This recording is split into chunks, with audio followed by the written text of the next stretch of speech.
इस बार आगरा की आरक्षित सीट पर दिलचस्प राजनीतिक लड़ाई में साथ एसपी सिंह बघेल हैं। केंद्रीय स्वास्थ्य राज्य मंत्री और बीजेपी उम्मीदवार 2019 में भी 2 लाख से ज्यादा वोटों से यहां से जीते थे। 2024 के चुनाव में जो आम मतदाता हैं आगरा के, उनके लिए सबसे बड़ा मुद्दा क्या है?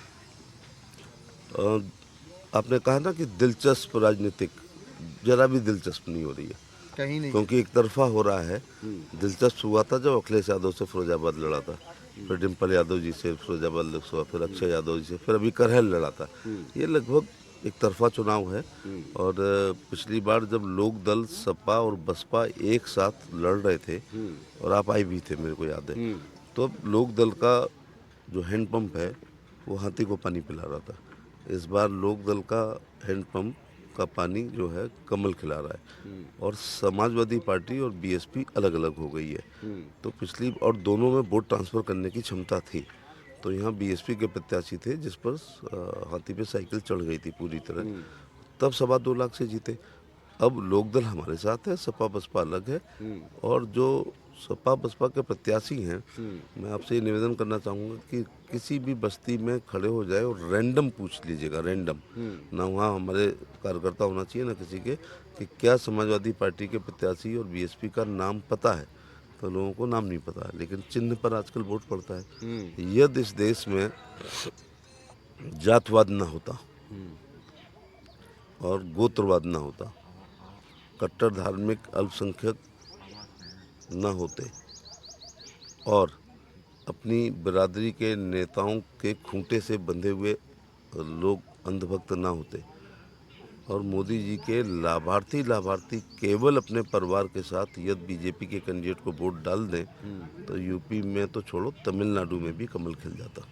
मायावती जनसभा कर रही हैं यहाँ पर, और आपने कहा कि उन्होंने इंडिया ब्लॉक के से वो बिल्कुल अलग हैं। आपको लगता है कि इसका राजनीतिक असर क्या होगा समीकरणों पे?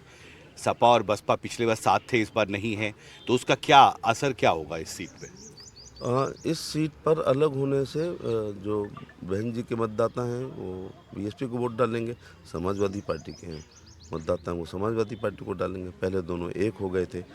अब गठबंधन क्या होता है, ये इससे अंदाज लगा लो कि सपा बसपा के गठबंधन पर मैं दोनों रूप बताऊंगा। बीएसपी के 10 एमपी थे ना, 10 थे। और जैसे गठबंधन टूटा, एमएलए का चुनाव आया, तो उनका एक विधायक है। अब ये गठबंधन का हानि और लाभ बता रहा हूँ। इसका दूसरा रूप देखिएगा कि जब गठबंधन था और सेपी परिवार के लोगों ने यूपी की 80 में से टॉप 5 को सिलेक्ट किया, माने पिक एंड चूज शायद अंग्रेजी में कहते हैं, तो मुलायम सिंह जी मैनपुरी गए, बहुत बड़ी सीट, अखिलेश यादव आजमगढ़, धर्मेंद्र जी बदायूं, अक्षय यादव फिरोजाबाद और डिम्पल यादव कन्नौज। इस और बहन जी से 1 लाख से 1.25 लाख वोट लिया। इसके बावजूद टॉप 5 में से 3 लोग हार गए। तो अब हम गठबंधन से भी नहीं डरे। जैसे ही गठबंधन हुआ था तो थोड़ा पार्टी ने सीरियसली लिया। मैं यूपी में मिनिस्टर था और 4 बार का एमपी हो चुका था, तो मैं वहाँ से इस्तीफा देकर लड़ने आया। अगर ये पता होता कि नहीं बहुत अच्छा है, तो शायद मैं और चारों कैबिनेट मंत्री नहीं लड़ाई जाते। गठबंधन टूटते ही बहन जी का 403 में से एक विधायक है। पार्टी जब बनी थी तब 8-10 जीत गए थे 1984-84 के आसपास। तो गठबंधन से बहन जी को इतना लाभ हुआ। इसके बावजूद समाजवादी पार्टी के हारे। अब जो ये 5 लोग लड़ रहे हैं, इसमें 1 लाख से लेके 1.25 लाख वोट कम कर दें वो अपना, क्योंकि बहन जी उनके साथ नहीं है। यहाँ एक बात किसी पत्रकार ने अपनी कमेंट्री में नहीं कहा है, यदि बीएसपी अकेले लड़ती है फॉर एग्जाम्पल आगरा, तो वो 1 लाख वोट पाई, लेकिन जब सपा से गठबंधन हो गया, उनकी पीठ पर समाजवादी पार्टी के वोट बैंक का प्रोत्साहन, समर्थन हाथ रहा, तो वो 1.5 लाख 1.25 लाख हो जाता है। तो बीएसपी को इस बार कम मिलेगा, लेकिन पिछली बार इसलिए ज़्यादा मिला कि राजनीति में 2-2 4 नहीं होते हैं, 5 हो जाते हैं। गठबंधन होते ही ऊपर की बटन खुल जाती है कार्यकर्ता की। तो ये राजनीतिक जो जो नया गठजोड़ है, जो नए समीकरण हैं, उसमें स्थितियां बदली हैं आगरा में भी। आपको लगता है उत्तर प्रदेश में जो अभी राजनीतिक समीकरण है, बसपा और सपा साथ में थे 2019 में, इस बार अलग अलग चुनाव लड़ रहे हैं, सपा कांग्रेस के साथ है, इस नए राजनीतिक समीकरण में बीजेपी को कितनी सीटें आएंगी उत्तर प्रदेश में? उत्तर प्रदेश में 2-4 सीटों पर चुनाव होते हुए दिखेगा, हार जीत की बात नहीं कह पाता हूँ। क्योंकि जो, हाँ मैंने क्या कहा था, 5 में से 3 हार गए वो। जो आजमगढ़ में अखिलेश यादव जी करहल लड़े, करहल उन्होंने रखी और आजमगढ़ से इस्तीफा दिया। भारतीय जनता पार्टी ने आजमगढ़ को भी जीत लिया। रामपुर उन्होंने जीती थी, तो बाई इलेक्शन में रामपुर को भी भारतीय जनता पार्टी ने जीत लिया।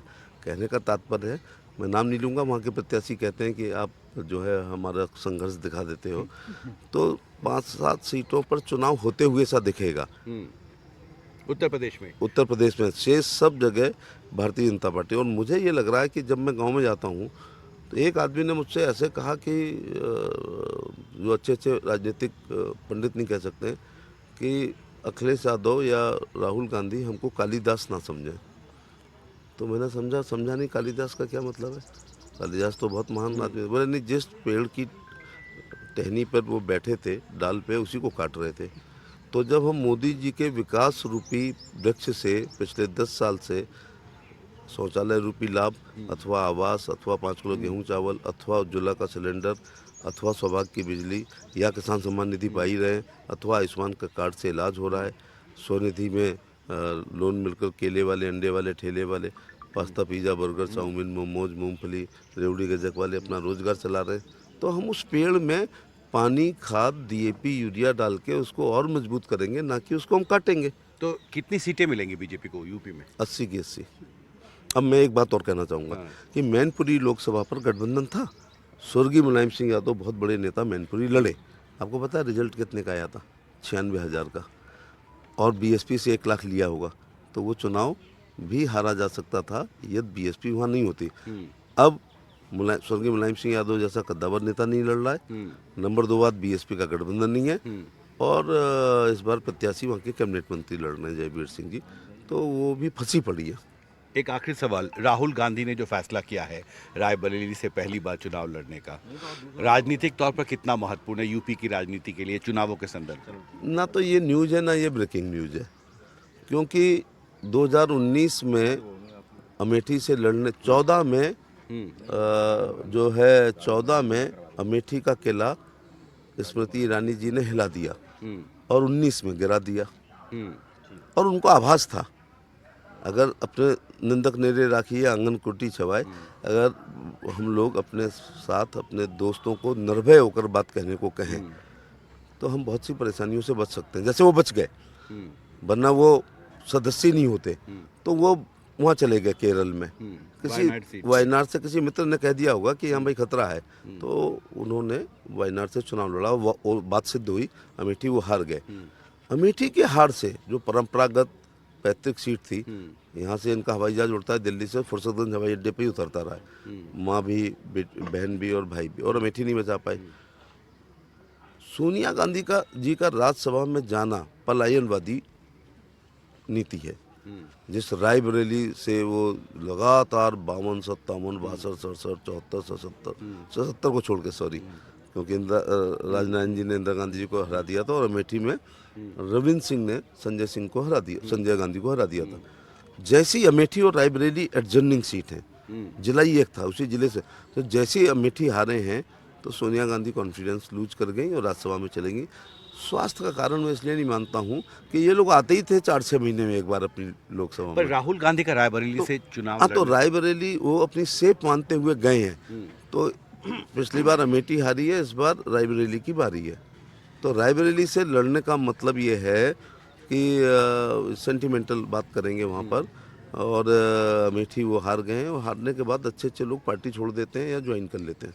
जी, हमसे बात करने के लिए शुक्रिया। Thank you. तो आगरा से मेरे कैमरा सहयोगी पवन कुमार के साथ हिमांशु शेखर, भारतीय जनता पार्टी